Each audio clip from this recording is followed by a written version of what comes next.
guys, my name is Danielle, and in this video, you get to watch me learn how to juggle.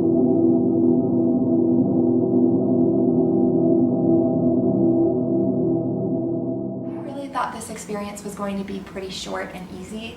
I thought this was going to be a pretty easy video because I thought juggling was going to be easier for me than it actually was. I thought it was going to be an afternoon, maybe an evening, maybe a couple days, and instead it took me a month and a half. I started off kind of lackadaisically trying to juggle 3 balls, doing stuff trying to keep the 3 balls in the air. I did sort of start with 1 and then try to move on to 2 and then 3. We do have footage from me that very first afternoon when I was still young, naive, full of life. Don't worry, I'm fine. But looking back, I should have seen that as a sign that this was not going to be just a jolly good time.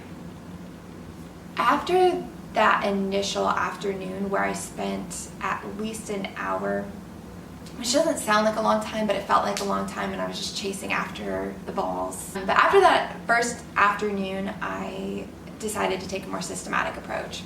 So I started off with 1, and I went until I felt like I got the correct arc, and then 2, and then 3, and that was really helpful for me. And I did get that idea from a video that I watched on YouTube, and we did link it below so you guys can watch it and learn. Like I said, this took me a long time. I practiced a lot of different days, a lot of different times. After work was the most common time for me to practice.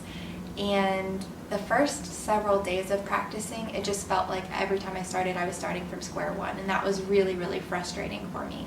It was a really good lesson in humility. One of the most difficult parts of this process is I could do the 1, right? Just passing the ball back and forth.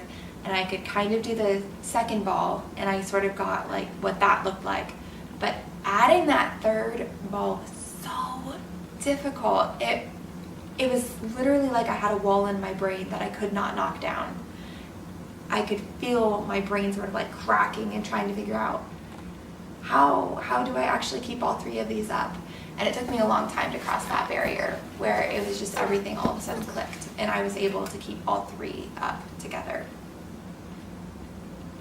I was originally aiming for 30 seconds. Again, back when I was young, naive, and full of life.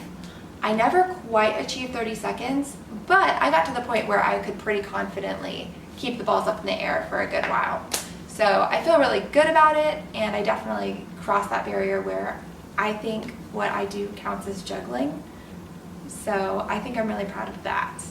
Good things about this experience. 1, it really was a good lesson in humility. I thought I was going to take to it easily. Don't know why I thought that, because I'm not even that athletic. But it was really good having to push through for a month and a half until I finally got to a place where I feel like I can juggle. That was really powerful for me. 2nd, it got me really active. I am in better shape now than I was a month and a half ago because juggling happens to be a really great full body workout, especially when you're terrible at it because you're doing all of these weird lunges. You put yourself into these weird yoga poses trying to catch these balls, and you're just chasing them all over the place.